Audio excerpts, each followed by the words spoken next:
नमस्कार मित्रों। नेपाल काठमांडू में पोखरा हवाई अड्डे से जो 72 यात्री विमान में बैठे थे और उनकी जो दर्दनाक हादसा हुआ है और जैसे मृत्यु हुई है, उसके लिए हम विनम्र श्रद्धांजलि देना चाहेंगे, क्योंकि हम उस दिन वहीं पर उपस्थित थे। किंतु सौभाग्य रहा कि हमने अपना विचार प्लेन से लुम्बिनी के लिए जाने के लिए बदल दिया।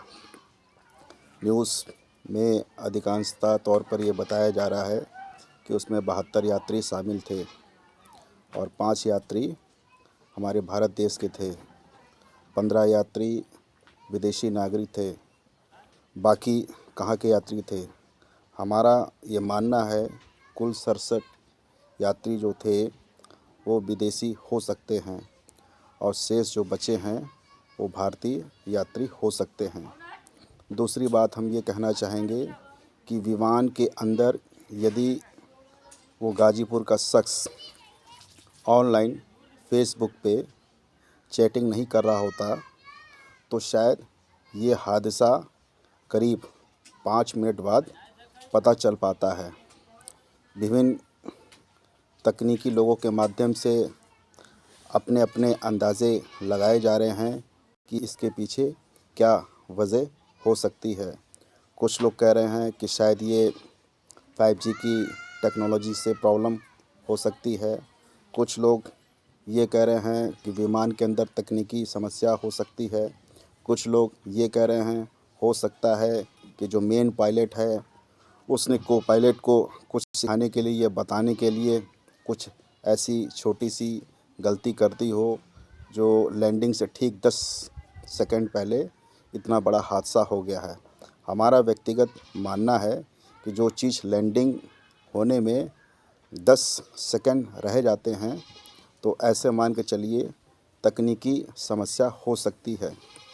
चौथी बात हम ये कहना चाहेंगे, भारत देश ही नहीं, चाहे नेपाल देश हो या कोई भी अन्य देश हो, ऐसे देश जहाँ पर वाहन से संबंधित, चाहे वो एरोप्लेन हो, चाहे वो ट्रेन का माध्यम हो, चाहे वो बस का माध्यम हो या ऐसे कोई भी सरकारी माध्यम हो, जब पुरानी व्यवस्थाओं का अनुकरण किया जाएगा तो ये तो निश्चित तौर पर एक आम आदमी भी कह सकता है कि तकनीकी समस्या आ सकती है। चाहे वो हमारे भारत देश हो या नेपाल देश हो या कोई भी देश हो, हर चीज़ की एक लाइफ होती है। जिस तरीके से कोई व्यक्ति जब कार खरीदता है तो वो सरकार कहती है कि 10 साल से पर ये कार नहीं चलाई जा सकती है, ठीक उसी प्रकार से हर वाहन का तकनीकी तरीके से सुदृढ़ीकरण होना चाहिए, देखभाल होनी चाहिए, जांच पड़ताल होनी चाहिए। उसके बाद ही रवानगी के लिए ऑर्डर दिया जाना चाहिए। यदि ऐसा नहीं होता है तो आने वाले समय में निश्चित तौर पर इस तरीके के हादसे होते ही रहेंगे और हमारे देश हो या नेपाल देश हो या कोई भी देश हो, यदि ये सी ढुलमुल व्यवस्थाएं किसी भी देश में रहती हैं तो निश्चित तौर पर ये छोटे मोटे ही नहीं, बड़े हादसे होते ही रहेंगे।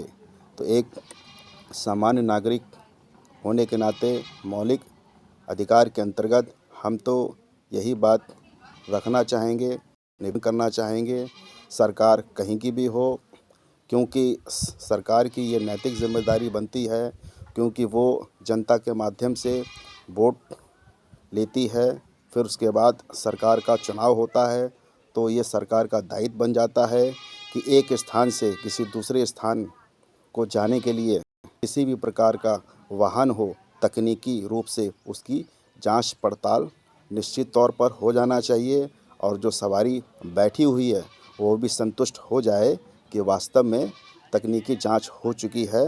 अब वो मन से संतुष्ट हो जाए कि उसके साथ किसी प्रकार का कोई हादसा नहीं हो सकता है।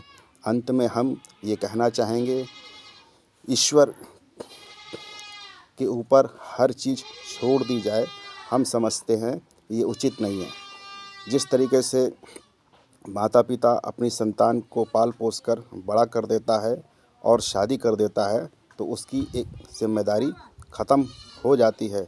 ज़िंदगी भर का ठेका कोई नहीं लेता है। ठीक उसी तरीके से हो सकता हो कि ईश्वर भी सिर्फ जन्म लेने तक ही जो गर्भ में जीव होता है उसकी वो देखभाल करता है, और जैसे ही इस प्रकृति पर वो जीव के रूप में जन्म ले लेता है, तो उसके बाद उसका जीवन सिर्फ उसके कर्मों के ऊपर आधारित होता है। ईश्वर कभी नहीं कहता है कि मैं बड़ा हूँ, मैं छोटा हूँ। सिर्फ इस संसार में प्रकृति में रहने वाले मनुष्य ही कहते हैं कि हमारा ईश्वर बड़ा है, हमारा ईश्वर बड़ा है। हमको आज तक एक बात ये नहीं समझ में आई है, जो छोटा है वो भी तो एक दिन बड़ा होगा। जिस दिन बड़े को एहसास हो गया कि छोटा भी एक दिन बड़ा होगा, उसी दिन इस समस्या का समाधान निश्चित तौर पर हो जाएगा।